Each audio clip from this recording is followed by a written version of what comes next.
من المشهد السياسي إلى مأساة طبية هزت مدينة أكادير وأثارت الكثير من التساؤلات حول واقع المنظومة الصحية بالمملكة. فقد علمت مصادر طبية أن سيدة حامل تنحدر من جماعة سيدي بوسحات بإقليم شتوكا أي تباها توفيت صباح اليوم داخل مستشفى الحسن الثاني الجهوي بأكادير بعد تعرضها لنزيف دموي حاد إثر عملية الولادة.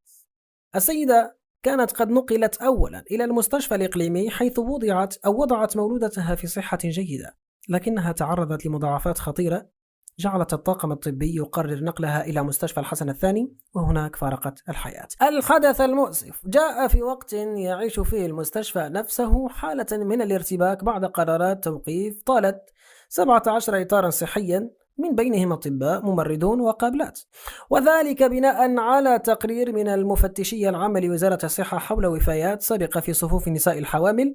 القرار خلق نوعا من الفوضى داخل المؤسسة الصحية إذ لم يتم تعويض الموقوفين، ما أثر على سير العمل وتسبب في توتر بين الطواقم الطبية التي باتت تخشى من اتخاذ قرارات مماثلة ضدها أثناء مزاولة عملها. وتقول مصادر مهنية إن ما يجري يكشف عن أزمة ثقة بين الإدارة والأطر الصحية وعن ضرورة إصلاح جذري يعيد الكرامة والطمأنينة إلى العاملين في القطاع ويحمي في نفس الوقت أرواح المواطنين. فكل وفاة في قاعات الولادة ليست مجرد رقم في تقرير رسمي، بل هي مأساة إنسانية يجب أن تهز الضمير وتدفع نحو إصلاح حقيقي في إدارة المستشفيات وتجهيزها ومراقبتها.